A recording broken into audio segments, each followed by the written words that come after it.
Dead Nation Focus Me dominated their region, and then Splice were able to take the win over them. Here, we've seen Unicorns of Love just beat Clutch, but Mammoth are dominant in the OPL. Will this be the year where the OPL really rises up and starts to challenge for those play-in knockout stages? We are into picks and bans. Mammoth on the blue, Unicorns of Love on the red. Kiana banned, Pantheon banned. Nothing too surprising as of yet. Yeah, the only thing that's a little surprising to me is the amount of blue side Kiana bans we're seeing. Usually if there's a pick you always need to ban, red side ends up being held with that burden, which is what we're seeing with Pantheon. And yeah, you're checking your notes because the Kale ban comes out for Mammoth.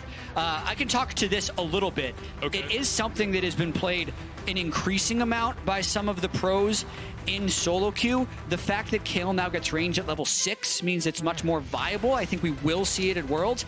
Didn't expect to see it as a blue side ban, but there you have it.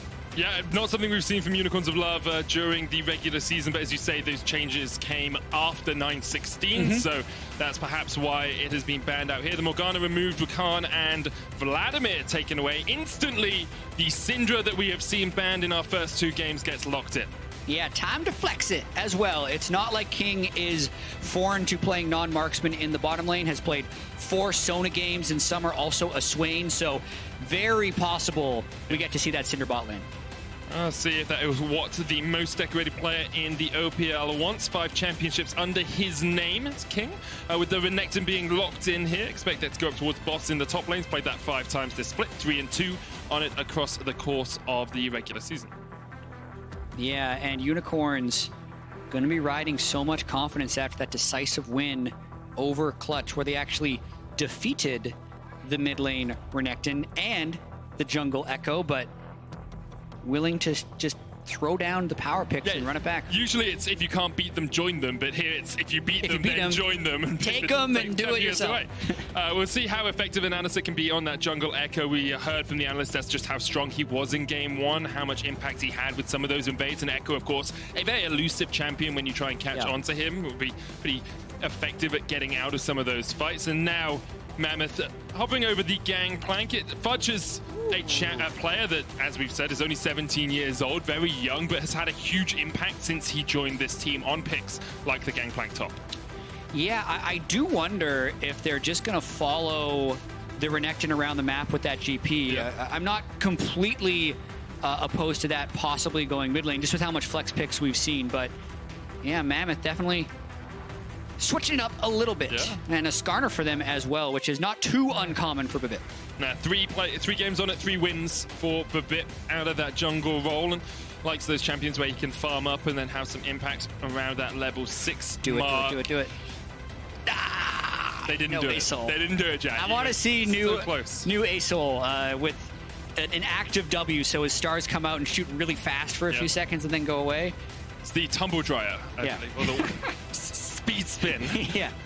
The Kai'Sa will be locked in. They'll go down towards Inax in the bottom lane. Of course, that is his most played. It's usually more effective on sort of the off-meta AD carries, the off-meta bot laners like the Heimerdingers, like the Garen Yumis, rather than things like the Kai'Sa. But Unicorn's here saying, well, we can remove some more of those AD picks. Yeah, I mean, for a team that was so successful, 12-2 in the regular season and then the league champions, the fact that he's 2-4 on Kai'Sa, not the best sign. I actually have some concerns about this pick if we do see Syndra bottom lane, because there's a relatively amount of short range on Kai'Sa, and you could get a lot of kill pressure with the Syndra, but maybe just respecting the power of the pick, wanting to ban out opponent AD carries, it almost seems like they're not expecting this Syndra to go bot whatsoever. It's possible that Syndra could be mid lane, but most of the Syndra I've seen has actually been bot leading up to this. King historically is an AD bot lane player. He plays marksman. That's what he has always done. Has like 1 Swain game and I think 1 Sona game this split. 4 Sona games, So yeah, maybe he will go towards the Syndra. But we will see. It's an all-purple bottom lane as the Alistar gets locked in for Edward. He likes those champions where he can go in, where he can be the primary engage for the team. And now Mammoth we expect their support and their mid laner left to pick. Or wherever the gangplank is. You can flex it. That's the nice thing about picking Syndra early. Again, Ashe is another pick I've been talking about a lot. Trist can also go in the solo lane. Unicorns of Love know all about that, and they're just cycling through everything to confuse us. Don't talk about hovers. Yeah, Nautilus is locked in here for Mammoth. They will be taking that down towards the support role, we expect. Could, of course, go mid. We saw a little bit of Nautilus mid with AEP, and the Tristana is the next hover that you've told me not to talk about, but I'm going to talk about it anyway. As you say, could be in a solo lane, could be mid Tristana here, so still a lot of flexibility on the side of Mammoth. I mean, I think it will be. I think it will be mid Tristana or top Tristana. I think it's a flexible solo lane pick, and we know that it's good against Renekton in the absence of jungle intervention, which we actually got to see Nomanz beat up on Damonte with that pick. We did. Unicorns of Love here looking towards their mid lane, you have to expect. Nomanz has a wealth of options left open. The Corki is his most played this split, but saying that he's played it 4 times and everything else he's played 3 or 2, so he's got a huge champion pool. With the Corki locked in though, we can see the compositions finally taking their fully rounded setups. Anything surprising here for you? I'm a little surprised that Nomanz is still on Corki despite the fairly substantial nerfs he saw on 916. And I will be surprised if that Syndra doesn't end up going bottom lane, because I think it would be a very good matchup against the Kai'Sa, but they have 5 more seconds to swap it if they so choose. Right now, it seems like it is going mid. We have seen Syndra into Corki before. Okay. Expect the Corki, if they're feeling pressure, to get an early Hex Drinker. That tends to be the way of things. It does delay the Triforce a little bit. It means that Nomanz doesn't hit his earlier power spike as he usually would, but you can be pretty safe into that matchup on the side of the Corki. Yeah, first Syndra game for triple in summer, but the overall balance spread of the team is totally fine. I do like the Gangplank into the Renekton, not from a sense that it will dominate, but because I think it is actually a decent laning pick against Renekton and can stop some of the free gank setup Renekton has, since he gets the oranges from whenever he decides to put a skill point in W. Yeah. It's actually really interesting to just see like how many picks these teams are choosing that they haven't played in the regular season, although we haven't seen them play. Of course, meta's shifted over the last 3 patches, but Fudge hasn't played Gangplank. We haven't seen Triple play the Syndra in summer, as you said. King hasn't played the Tristana in summer. Destiny, he is on the Nautilus. Well, that is, you know, he's played it a couple of times, but they are lesser known picks for these teams, and it's surprising a little bit to see you come into Worlds and play something that perhaps you haven't played consistently across the split. Yeah, and I think what a lot of them are doing, as I think now that we're basically 10 years into competitive League of Legends, is teams are getting better at actually being flexible, and I think they're trying to put more thought into the overall team composition rather than just, yeah, I'm a really good X player and I'm going to play that way. That makes sense. I think the age of just being good at one champion to be able to be competitive on it is kind of fallen by the wayside, especially you know, with 5 bans coming in quite a long time ago. It made a lot more difficult for you. But let's talk about kind of the expectations early on for these 2 teams. Usually we see Skarner's farm up, and there's a lot of farming tools on the side of Mammoth. Unicorns of Love have the Echo jungle, could look for some of those invades. Is there anything you think we need to keep our eyes on in the first 5 to 10 minutes of this game, Jat? Yeah, I want to see if Ananasek decides to try and steal any camps from Skarner early on in the game. Skarner's one of the fastest early clear junglers, and generally will end up doing a Predator gank pre-6, but for the most part, we'll do a full clear. If UOL has any type of guess of where he started, knowing how aggressively we saw invades from the UOL jungler in game 1, we could see something for that, and I want to track it. Yeah, well, make sure our eyes are on the Echo, who started down towards his blue buff. Red buff start for Babbitt on the side of Mammoth, who, as we've said, did really dominate the end of the OPL. 3-0 against Order, 3-0 against the Chiefs, who were a few people's picks to make it to the world stage. And after being, you know, they've had their ups and downs. They've been consistently okay, but then they really exploded onto the scene in summer and started to dominate. Was it Direwolves we saw at MSI? I believe it was. I believe you're right. I'm going to check my notes quickly, but I can't because I can't min-max my screen properly. I mean, this is Mammoth's opportunity to throw the group into total chaos. Yeah. Because if they win this, that means they'd be 1-0, UOL will be 1-1, and Clutch, the Pool 1 seed, would end up being 0-1. That would be that would be the spiciest thing to see. The dankest timeline, I believe, is what most people say there, Jad. But yes, I think It was Bombers, it wasn't Direwolves that we saw at MS. Oh, shoot. Just to correct myself. Yeah, I think it would be a real upset. As we said, like, yes, of course, your first game matters. Yes, of course, the first round robin matters a lot. But it's consistency that we want to see from these teams if they're going to challenge to go into those knockout stages, into their groups afterwards. And every team in this group has had claim on a group stage spot in the past if they haven't made it. You know, OPL is probably the region that has struggled the most to make it towards playing knockouts and really challenge, but we've seen teams like Albus Nox Luna make it all the way to quarterfinals at Worlds in the past from the CIS region. We've seen NA teams, Cloud9 specifically last year, make it all the way to semifinals after going through the play-ins. So every region represented here has a big of a challenge, and we'll see if they can make it. Fudge wants it, as you say, but Boss able to flash away, and here comes Ananasik. Bad timing. Oh, Fudge. Oh, Fudge indeed. He's dead. Man. And Ananasik will flash away from the tower, and first blood goes to the Unicorns of Blood. That is exactly what Ananasik wants. I mean, Fudge, I like the Moxie, trying to go for it on GP. Thought he had enough damage, but when you trade your flash forward and burn so much of your health and have no idea where the enemy jungler is, you do set yourself up for that type of play. In terms of his actual lane, right now it's actually not as impacted as you think it would be because Renekton didn't get the kill. The kill did go to the jungler, and he can teleport right back. But now we're going to see if Echo can take over the game. Watching this again, he's just trying to... He thought he had more minions on Boss as well, but really just miscalculates the damage. And then, as you can see, shield comes in for Ananasik. Gets the kill. Didn't need to go and steal camps. Instead, could just steal a kill underneath the Mammoth top lane tower. Boss going to come over here and make sure that that Scuttlecrab goes over to the Unicorns of Love. They have a slight gold lead, 200, 300 thereabouts, and now Triple maybe pushed a little bit too far forward because Ananasik, no flash on him, does have the Stalker's Blade. Now can land the smite going forward. Boss coming in from the side as well. Triple's going to have to flash away, but the stun still connects, and the chase is on. The knockback with the Scatter of the Weak, tanking the tower is Ananasik, but Triple escapes in the mid lane. Making sure to click that potion before the rest of the gank comes in. Does end up burning his flash and allow Nomans to push that lane out, but very close to trying to break that one open. And what ends up happening is Boss was using his TP advantage to try and make that play happen. Now he expends it. Boss playing with the Ninja Tabi up towards that top lane as well. Knows that Fudge does have the harass potential with the parlay. Gangplank just very easy to point and click on towards your opponent. So Boss says, well, I'll get an early Ninja Tabi to try and mitigate some of that damage. A lot of this early game now is going to be defined by how Ananasik goes through the jungle where he's looking to gank.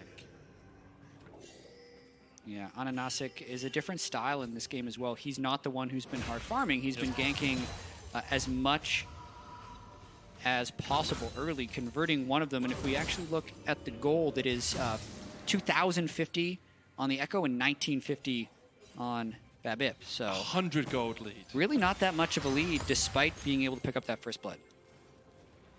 Of course, part of that is because Babbitt has been farming up. He has Predator on this Skarner. Expect a level 6 gank relatively soon. At the moment, he's going to go get his Gromp, the only camp that is available to him. One of only 2 camps available on the entire map. But now with top lane flash being down, with mid lane flash being down, Mammoth have to be a little bit safer. And you can see Ananasik is positioning up towards top side, understanding maybe that Fudge could overextend here. You know, Skarner's still not quite level 6. And a massive wave crashing into the turret. So it's correct for Skarner to be here to cover Fudge, but it's definitely not correct for Fudge to try and make an aggressive play at this point, and just making sure he doesn't get duped. I think Fudge has shown us that he's pretty willing to make an aggressive play if he wants to. Didn't need to, as you say. Oh, a little bit of a knockback there from Edward, but Destiny can just push Edward might be in trouble.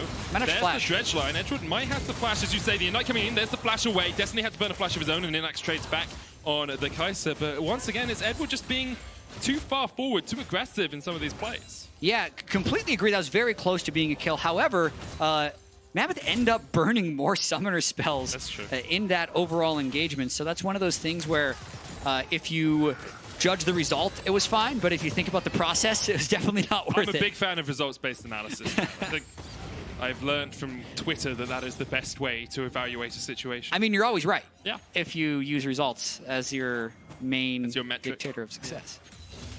So early on, let's have a look at some of the results of this laning phase. A bit of a CS lead for Triple in the mid lane, about 10 farm ahead. Bot lane is in King's favor as well. And across the board, you know, Mammoth have been able to mitigate some of the gold deficit they would have from the first kill by just having more CS than their opponents. The 7-minute mark, we've yet to see BABIP have his first effective gank, but at the moment it looks like he's hiding in this bottom lane bush alongside Destiny. Yeah. If they can get a gank off before Edward gets his Alistar ultimate, it's basically a free kill. But that is also why UOL is sitting back at their turret in that bottom lane.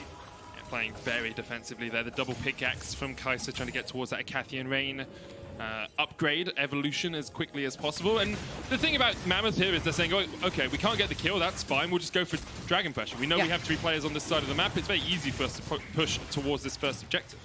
I mean, thinking about just the way the lanes are playing out, they're winning mid lane with the Syndra against No Man's Corki as he's trying to scale up. They're actually definitely winning bot lane. They have the shove on Inax basically the whole time.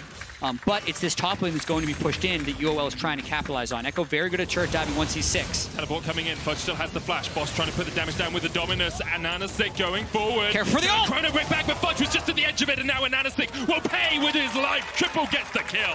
Coming in with the TP. Big outplay by Fudge right there. You could see the Echo shadow just daring him to take it. And it's a crisp sidestep right at the edge by Fudge, right at the end by Fudge's Gangplank, which also allows Triple to pick up that kill and narrowly pull Mammoth ahead in the gold. Good TP call there from Triple to join the fight. They knew something was going to happen. Mammoth have been playing all down towards the bottom side of the map, as we said, taking the Drake, looking for the gank bot. And Unicorns of Love were not going to give it up without a fight, but here we go. We'll see this once again. You have to just look at how close Fudge was to getting caught by this Chrono Break. Yep, so he makes sure he doesn't get caught by the first W. Also, UOL, I think, a little slow on that dive. You'd like to get the shield on Echo at first. And you saw how close that was on the Chrono Break to actually getting the kill. You got to watch out for it. And I think this now kind of asks a bigger question of what does UOL do? Because they're getting pushed in mid, they're getting pushed in bot. The lane they're supposed to play around was that top side because Fudge burned his flash early and gave over kill. But now that that gank has failed, it's actually Mammoth who's able to make the next play. They have flash ult on Skarner. And if they pull that off, they could take the first turret and start having an advantage. It's been a long time since these two regions faced up against each other. It's IWCQ, the International Wildcard Qualifier in 2016, where Albus Nox took the win. Here, Mammoth trying to turn things in favor of the OPL, of the Oceanic region, who has definitely been the little brother of the two across the course of the years. Here, Unicorns of Love have tried to react to Mammoth pushing in this top lane by bringing up 3 players of their own. And Anasik was on a ward, now is on a control. And Mammoth should be aware that there is a jungler just waiting around the corner. Yeah, doesn't decide to use Predator early, really just getting control from maybe a Rift Herald fight. I also find it funny. Clutch was the team that always just rotated everyone up to Rift Herald at 10 minutes. It's like Mammoth and UOL are in the Clutch group. So they say, you know what? Everyone play for Rift Herald around 10 minutes. Let's do the lane swap. We got to make sure that our bot lane is there in case there's a Rift Herald fight. And the logic behind it is very sound. If the dragon is down, there's nothing to fight over in the bottom side of the map. It's true. Rift Herald's up here. If you have more players there, you're more likely to get it. So you might as well increase the numbers you have on the top side of the map, play for it, and then look to try and take plates with the Rift Herald afterwards. Unicorns of Love, realizing that Mammoth had started it up, will just clear them out from the river for the moment, and it's all square once again in the river. Basically nothing between these two teams early on, 11 minutes in. It's been pretty even. Key carries we have to look at as the game does develop. How close is Fudge towards getting, 2-3 items on this Gangplank? How far scaled into the game is he? Because Boss will fall off on the Renekton. He can still have impact in fights, but he's not going to be doing as much damage as someone like the Gangplank. Yeah, and I also want to see how Inax performs in middle late game team fights on a highly demanding carry. We saw on Heimerdinger against Clutch, he was effective, but it was really a disaster early on in the lane. They were just able to kind of hold on. So that will be a test later in the game. You can see Boss trying to assert his dominance in the bottom lane, but Fudge is having none of it, just clears him out with a parlay, forces him back. Meanwhile, Ananasik is on his way. And keep trying to dive him. Let's see if this one works. Unicorns of Love have had the same strategy over and over again, but look at how much damage Boss takes. I mean, he just cleared the minion wave, and now has time to back off, you would think, unless... Oh. No, he's going to stand his ground. Yeah, he stands his ground. Fudge is having none of this. He's not going to bow down under the Unicorns of Love charge, and Boss and Ananasik just both limp away back towards their tower. Yeah, Fudge, considering he's 17 years old, first time on an international stage, he's... Yeah, especially when he kind of opts into getting first blood with how aggressive he went early to not tilt after that moment. I do think that it is actually UOL who is pressing too much on these Gangplank dives. They're not in sync. They're not crashing with the minion wave. I mean, the way you want this dive to work is either the Echo, generally the Echo would actually go first, pick up the shield from his parallel convergence, then he gets turret aggro. At a certain point, you're going to force the Gangplank W. Then you would stun on Renekton, Echo would ult back out, and it's like a clean dive. But they've never been able to sync it up with the correct minion wave or even the correct W placement. So not the best synergy between Boss and Ananasik. And Fudge now has his Trinity Force on that Gangplank, so it's going to be even harder to take him down without him returning the favor onto either Boss or Ananasik. Top lane is the place that most of Mammoths are playing, not really being able to crack this Rift Herald as of yet, but you can see Babip's here, Triple's here, everyone from Mammoth is really focused up towards that top side, and I wonder what Boss is going to do. He looks like he's going down towards the bottom lane once again, but it feels like the Unicorns of Love want to up the tempo just a tad, and Mammoth are very willing and content just to lay back, because they do have very good scaling in the form of the Syndra and the Tristana.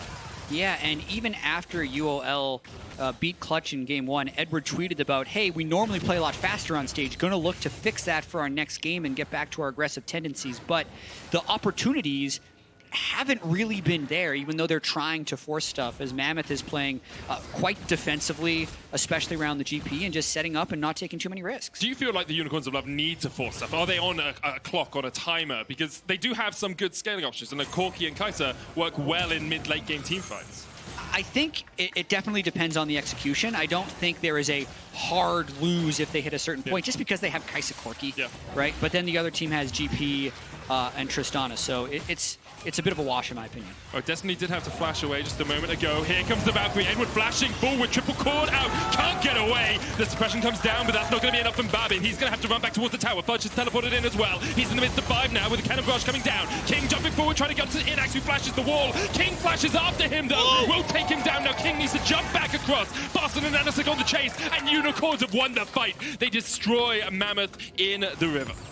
And it actually ends up being a 2-for-2, all things considered. Two for two? Yeah, because Babip walked away. I think it was 1 kill to 1. I thought Babip went down. That fight was a mess, though. So absolutely possible for that to happen. But UOL wins the fight in the sense they have map tempo.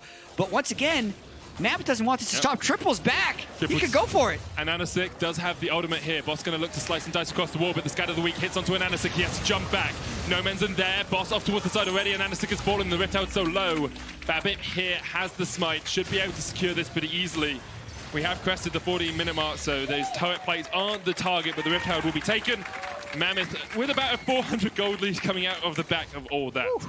This game has yet to break open, even though it's possible. And the way that fight kind of developed, it kind of had shades of a lot of previous OS Worlds appearances where things are looking good and then they're just completely disorganized when the fight actually happens, because Triple gets caught out by the package and then with no flash is caught, and then you're wondering, okay, Skarner, this is going to be one of those things where it's one after the other. You look at Fudge, he teleports in, his team's not there at all. But right there, King finds the pick onto Inax's Kai'Sa, executes him, and is able to get out. And that just distracts the rest of UOL so much that also allows them to take down Edwards. So even though it felt like UOL had a way better initiation, they don't get the result. They end up losing the war, so to speak, because when they went back to the Rift Herald, they lost their jungler and the Herald. Yeah, a chaotic fight. Confused me, to say the least. Never mind the players in the game. Babbitt's here is going to get the second dragon of the game. It's an Ocean going across towards Mammoth. And they can see how they do these next steps, because they've got the Rift Herald now. They can crack one of these towers open. Yet to have a turret fall in this game, coming up towards the 17-minute mark. But now you have Infinity Edge finished on King. You've got Ludens on Triple, and Unicorns of Love are in an okay position in terms of itemization, but you haven't got a fully sacked Manamuna. You haven't got the second item completed on Inax yet.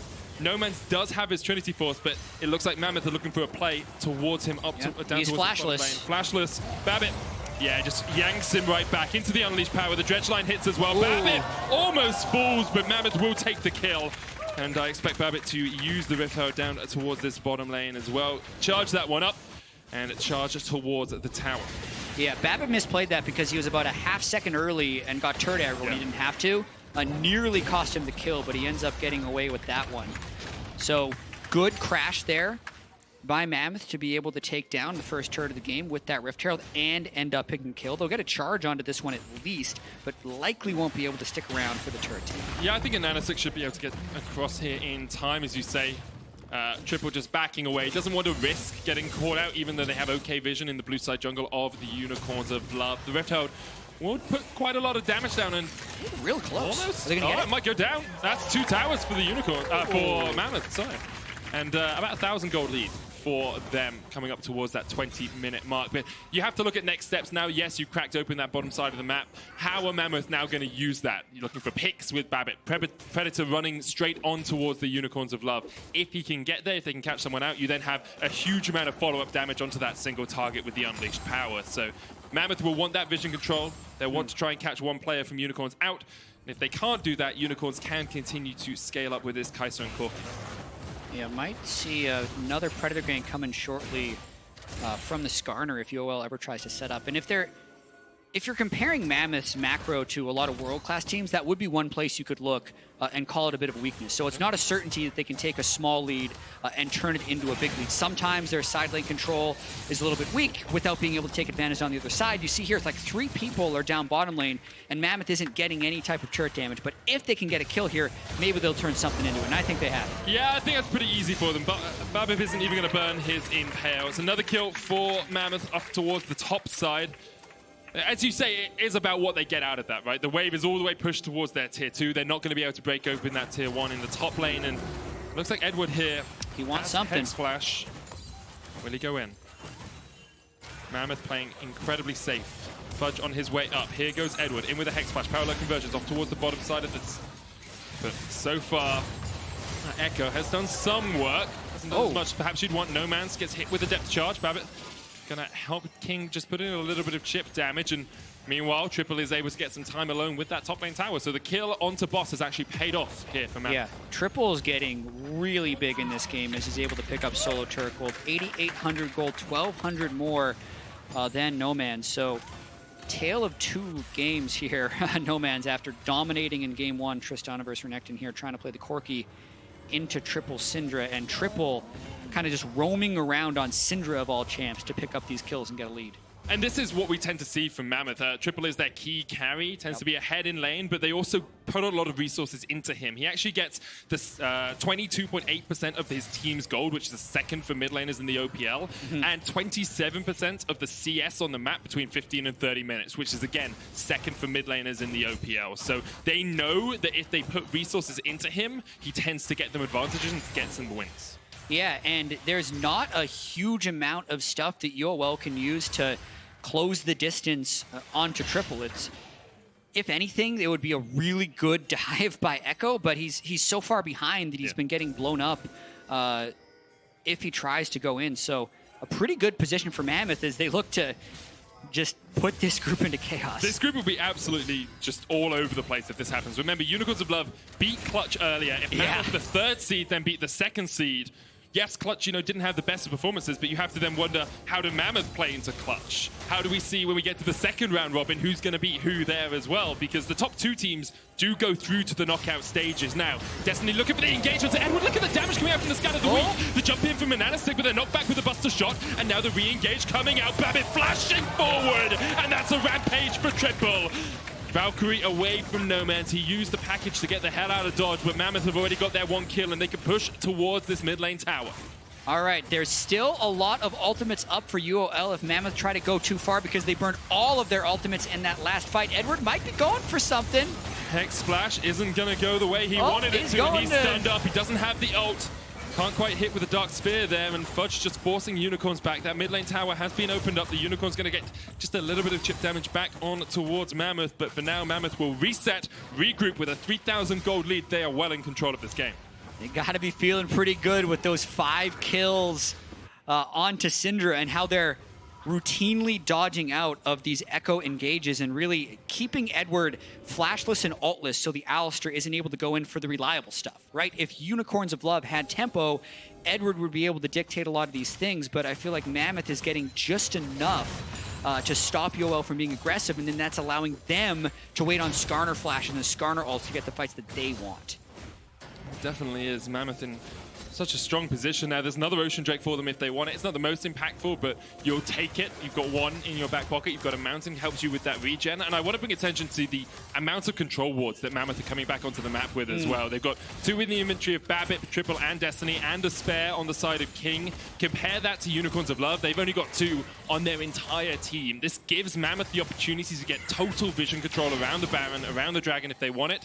But, of course, you have to use those control wards well. So we'll see if they're able to do that in the next few minutes. Yeah, and overall, I think they were wishing they were getting mountains, infernals, or clouds rather than oceans at this exact moment, just because there's not a huge amount of poke that comes out from UOL, and there's not a huge number of mana dependencies on Mammoth, so they're kind of just clearing the Ocean Drakes to try and get to the good ones. In 8 minutes, that infernal will be big, but if they get this shutdown, it's huge. Lots of damage coming down, and that's the kill. Triple shutdown. No Man's will take it. Edward and No Man's in the right place at the right time. We said they didn't have that many control wards, but they had the control ward where they needed to be over that wall. That's where you got to be.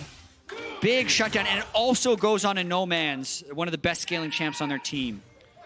We'll see how much that delays Mammoth, because that's the thing about this. It's not, Unicorns won't be able to take too much out of this. You can steal away a blue buff, you can get a bit of chip damage on the tower, but really you're just stopping Mammoth from taking their next step and waiting for those 2-3 items complete. Already, Inex has got the Ginsus alongside the Manamune now, and you're building up towards a rapid fire cannon on the side of No Man's. When you get there, it makes it so much easier for them to get this extra chip damage, this extra little bit of poke down onto Mammoth before those fights really erupt. Yeah, still absolutely anyone's game. It is interesting that only Inax has paid the Skarner tax with QSS, but we haven't necessarily seen Skarner be able to take over the game. So still some more forcing that you would want Mammoth to be able to do. But if we look at the map now, the control wards have been down and they've cleared out a lot of vision. So they're looking for picks around this Baron area, or they'd look to just take the Baron if UOL shows too many people in lane. Boss down towards the bottom side, 2 people in mid here for the Unicorns of Love. Mammoth setting up for the fight. It has been 5 years since an OPL team beat a CIS team. Wow. The Gamescom in 2014, where Legacy took down the Dire Wolves. They lost to them in the end as well. They weren't even able to take them down across the series. They just got a single win against them. Mammoth trying to change fortunes that have been 5 years in the making here. Look at that vision control. This is what we talked about with the control wars. They have total awareness of the Unicorn's red side jungle. And now we'll see if they want to pull the trigger on the Baron buff. Yeah, and there's actually no way for UOL to scout other than a Kai'Sa W right now, especially once Mammoth gets this mid priority. And then the Kai'Sa W is down. They could start it if they wanted to. It would be unlikely that UOL doesn't scout for a little bit, but yeah, they're going to try and catch UOL while they're scouting. They are Mammoth on the front line. Babbitt's going to pull back Edward. Edward's not in the best of shape, still lands the knock-up. The Unbreakable Will's doing a lot of work, making him very tanky here, but Fudge flashes in. He's exhausted straight away. King takes down Edward, and there come the kills, rattling through one by one. And Anasik is down, and here goes Boss into the middle of the frame, but he will fall as well. It's a double kill, and King is not done. Almost take down No Man's, but the Hex Drinker shield is enough, and now Inex can turn it back around, and King overstayed. Too much greed from the bot lane up from Mammoth means that he will fall. It means that Mammoth cannot do the Baron. It means that Mammoth cannot close out the game yet, and Unicorns will be able to hold on to hope. Baron was guaranteed if King stays alive there, but he was thinking about the ace and taking over the game. He's their damage for the Baron that they needed. Gets outplayed when he goes in for the flash rocket jump at the very end, and that is something that could potentially tilt Mammoth after making what could have been a game-altering play. So they had set up this vision medic for the last 5 minutes. It's all we've been talking about. They get so much damage on Edward. They make it so UOL can't engage on the fight. They kill Echo with the beautiful Cinder ultimate. And then, right here, it's actually 5v2 with double Ocean and Mountain if they just turn. But heals are still up on Inax. It keeps No Man's alive, so the execute doesn't kill him, so the rocket jump doesn't come back. and then Inax is able to kill him. They're going to reset this Baron vision and try for it again, but... They just go straight for it. Let's see if they get it. So Boss is teleporting in. Unicorns of Love trying to make their final stand, trying to make the final play. Nomad's hoping going to get forward. in for steal. Hoping for a steal. They don't get it. Mammoth secure it. The Oceanic representatives take the first Baron of the game. 23 minutes in. They have a 4,000 gold lead, and now it's 5. They group up mid. Babbitt going forward. Boss does have his own flash. Will get away. Babbitt decides not to chase. There is an Infernal Dragon in 30 seconds, and it looks like Mammoth are going to play through bot lane and go for that Infernal afterwards. And King can exhale. He's Yes. like, all right, Like, I didn't throw the game. I didn't stop us from being able to win against the LCL for the first time in 5 years. Now the game is basically at the point of the one team fight into the Baron. They will just wait for this Infernal Drake, make sure they have 4. They'll still have enough time to try and make a push with this Baron. But they will. It's a little bit of time just ticking off the clock of the Baron buff. Of course, you want to be as effective as you can with it. Getting the Infernal is great. I expect them to then look towards breaking one of these inhibitor towers. The resets will come through. We'll see Kings are currently at 3 items, going for the Runans, and then the Hex Drinker here on the Tristana. Not too often that we see Runans, but it definitely makes sense when you want to get that AoE damage down in team fights. Yeah, maybe going for, I don't know, a little bit more wave clear. He already has the Hex Drinker for the defense. There's potentially multiple melees he'd want to be shredding. Usually the rubric I use for if Hurricane is worth it is if they have 3 melees, you would pick Hurricane. I don't necessarily consider Echo a melee, so this is a time where maybe I would say go with the Phantom Dancer or the Static Shift, but really all the Zeal items are decent choices. Definitely is. And you've got Sterak's and Trinity Force complete on Fudge. Powerful combination on the Gangplank. Not going towards the full damage Gangplank that we sometimes see with the Phantom Dancer second item, but continuing just to scale up. 3 items on triple as well. Mammoth trying to shut the door in the face of the Unicorns of Love here. 1.5 left on the Baron, but still we haven't really seen them up the tempo yet. This has been a slow Baron. 2,500 gold gained off it. Yeah, I don't expect these teams to be like perfect with their Baron buffs, especially kind of knowing what's at stake, having 4 games to decide whether or not their season was successful. They are probably just going to clear the outer turrets, and I'd be a little surprised if they're able to actually pull off an interior turret, unless we saw Skarner get a pick onto Corki or Renekton in terms of importance. Then they'd be able to push for a dive. Still only 2 QSSs on the side of Unicorns. They've got 1 on Inax, 1 on Ananasik. Neither Boss nor Nomans has decided that they want to pay the Skarner tax. The mid lane tower will fall, and as you say, doesn't look like Mammoth are going to go any further with this push, willing to wait it out. There's an Ocean Dragon in 3 minutes' time. Basically, 3 Ocean Dragons gives you about a Warmog's worth of healing, so wouldn't be surprised if Mammoth just want to delay the game a tad, wait for that. But right now, Destiny may be looking for a flank position. Nomans on the front line has the package, but a special delivery of Destiny might be coming in here. Package doesn't get him away. Nomans doesn't click his W, and Mammoth happily accept the kill. And Nanasik's going to jump back in, but he is immediately done for. Edward yanked back into the team, yanked off the Summoner's Rift. It's a double for King. It's too easy for Mammoth. They're pushing in for the win. Yeah, we said Nomads, well, as long as he doesn't get caught by the Skarner ultimate, they're going to be able to wait out this Baron, but he does, and it looks like Mammoth is going to start this group stage 1-0. Boss trying to do what he can. Triple splashed in. Inax locked up, and he's going to use the signal already. Triples down, and now Boss falling down very quickly as well. He gets the double kill.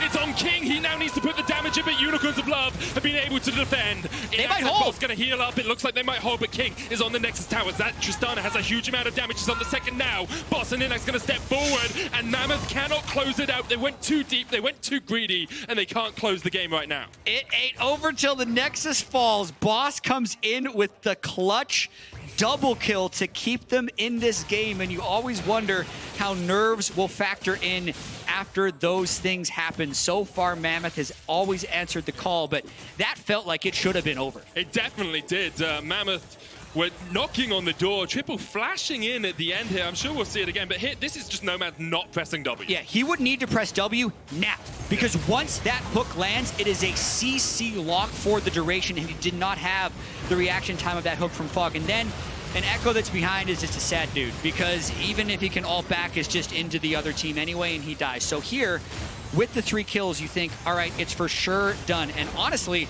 I was ready for the Nexus moment at this point. Let's watch again how Boss's Renekton is able to pull this off, because you don't expect him to be able to get a double kill. I think Inax got a lot of damage down well, and his triple who actually flashes forward going for the execute, misses it in turret range. None of that had to happen. If they just sat back, grouped properly, and sieged the turrets, when Renekton comes in, they all could have turned and focused. But when you flash forward for that type of play, you're exposing yourself, and I think that's a misplay by Triple. Yeah, all it takes is a scatter the weak as he tries to slice and dice towards you, and then he can't get on your team. King opens up. It's pretty easy. Destiny's there to CC lock him as well. Edward has snuck into this top lane bush as with 40 seconds left on the Baron. Unicorns of Love are trying to see how they get back into this game. It's still a mountain for them to climb. They are 6,000 gold behind, 4 dragons to 0. Fudge has got his Essence Reaver now, and Edward's still in the flank position. Do you wait here for 30 seconds? Do you wait here until the fight begins? Yeah, he's going to wait here for a while. I mean, cows are I don't know what pasture, so that's maybe he's cosplaying. I don't know what he's going to wait for. He's going to be going for a flank here as UOL is going into River, and it's... Oh, it's a flank on Babbitt. Yeah. Is that who you want to knock into your team? Apparently it is. Babbitt gets knocked in. Boss on the front line. Babbitt down to half HP already, and perhaps the flank was next level. 4D chess being played here by Edward. Everyone else is playing TFT, and Edward is just in next week with how intelligent that play was. I'm very surprised it worked as well, but you got to give him credit where credit's due. Absolutely. I mean, that's the type of stuff you're trying to pull out when you're down 4 Drakes and 6k gold. Fudge is also now pretty deep in enemy territory and has got to make a retreat. UOL is going to be on the hunt. Mammoth has got to make sure this game doesn't get out of hand. You said it during the mid game when we saw that really messy fight around mid. You were like, this tends to be how OPL games go. They look really good, really composed for a while, and then they get super messy. That was super messy. Part of that is Unicorns of Love making it as messy as they can with Edward getting their flank position off, but then why is Fudge behind enemy lines? Why are they playing like this? Just set it up once again. You've got mid in here. You can push for the Ocean Drake if you want it. Make sure the Elder Drake is a win condition. Then go towards the Baron. You can be in a very good position here as Mammoth. Yeah, I think Fudge's gangplank has looked generally strong. King is hitting close to full item 80 carries, and they do have the Drakes and gold lead. So Mammoth would have no reason to panic.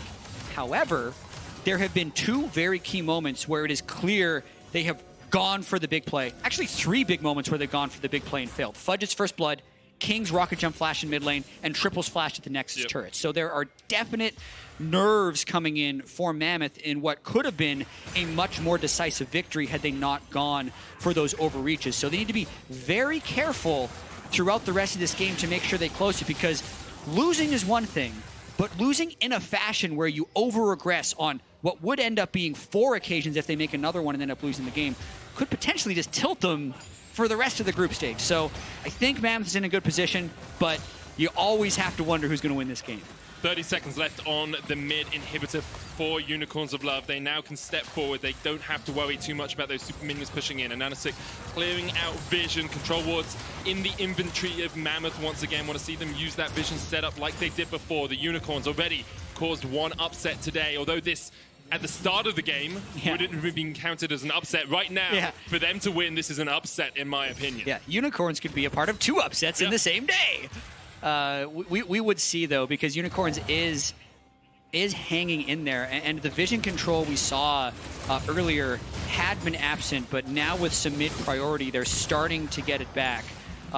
Still 3 control wards in slot and 3 disabled wards inside the Baron pit. Mammoth going to be looking for that next pick, but there's more QSSs being picked up by UOL, so that Skarner is getting lower and lower relevance as this game continues. Yeah, No Man's has one now. We saw him get caught out in the mid lane previously. He doesn't want that to happen again. Mammoth have pushing in the bottom lane. Top wave is pushing towards them. Unicorns of Love just continuing to delay the game. Almost completed items on Inax. Sitting at 4 right now. 4 on the Corki as well, or 3.5. Now Mammoth have started up the Baron. Boss is down towards the bottom side. Unicorns of Love. Do they fight it? King hit a ward, so that revealed him temporarily, and UOL know they're on this Baron. Here we go. Baron being started. Mammoth just turned straight onto Boss. It was a bait. They wanted the bait. Mammoth, that was beautiful. And Boss has to slice and dice his way away. Edward in the middle of all the Mammoth now as they try and take the fight. But look at the damage onto a Nanosic. He's done. That's 3. Mammoth with an absolutely beautiful beautiful play around vision.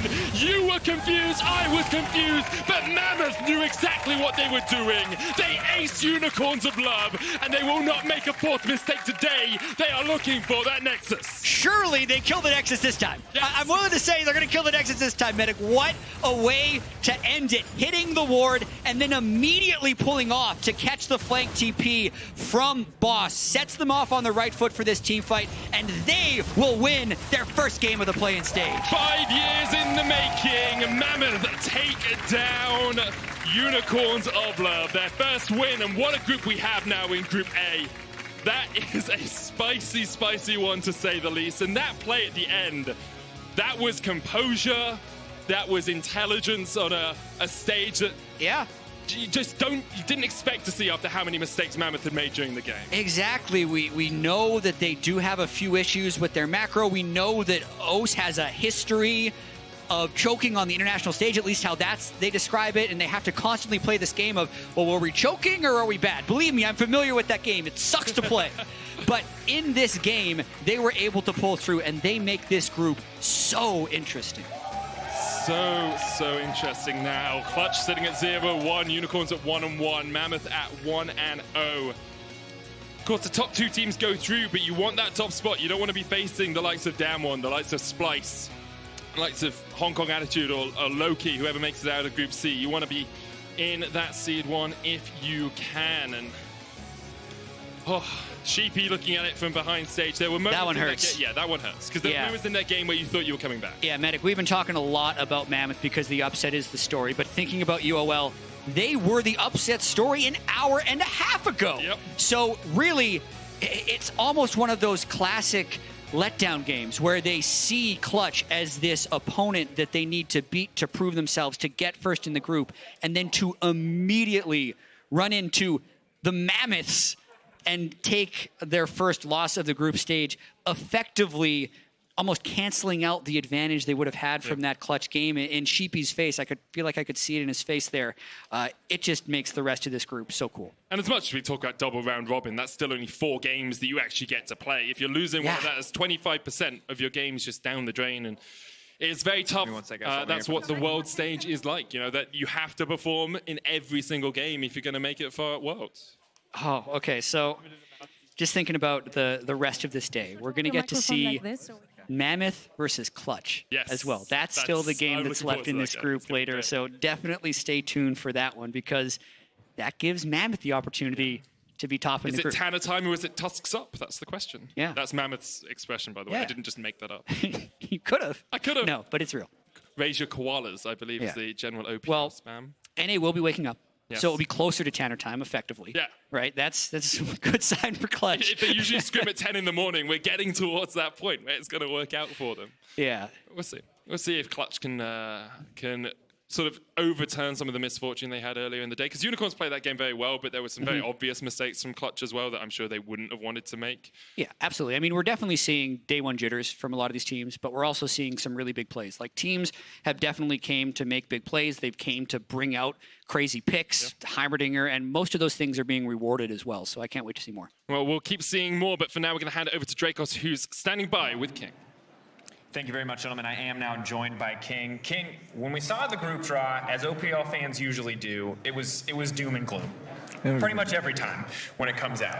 However, showing up, smashing Unicorns of Love, feels like it set you guys off on the right foot. How do you guys feel about the team performance? I sort of disagree with that first part. I think that group draw was one of the better ones that we could have got. I thought Unicorns were probably going to be the best opponent we could get for the pool too. And I think we showed that, we're good against them. Yeah, and I mean, it definitely did. I think there were a few moments, a few hiccups, but otherwise it seemed like smooth sailing for the team. Yeah, you know what I'm talking about, Mr. Buster Shot. But focusing in, you've played with guys like Destiny before, guys like Triple, and it's never really worked out. It hasn't transitioned as well to the international stage. What makes this team, what makes Mammoth different? I think we have a lot of, our team's very well balanced. People think Fudge is going to be like the carry player for our team, but I feel like everyone in our team is really strong. I think as opposed to the previous Star Wars rosters, we don't have a very okay, this is our key player. You guys can just target him and shut him down. But I think everyone on our team is really, really good. I think that's the difference between this Mammoth roster and the other ones. Shows a little bit in the gangplank dives top and the team fight coordination that we saw coming out from you guys in the end. And now, not to build the hype train too much, but as a final question, is this the year that we finally see the OPL, not the Bombers, not the Chiefs, not the Direwolves, but the Mammoth, make it into the group stage? I think this is the best chance we have. Like, this year is the best chance we have. Yep. And I think we definitely have what it takes to make it there. And that's exactly what I wanted to hear. Thank you so much, King, for taking the time. We'll send it over to the analyst desk to break that one down further. Thank you very much.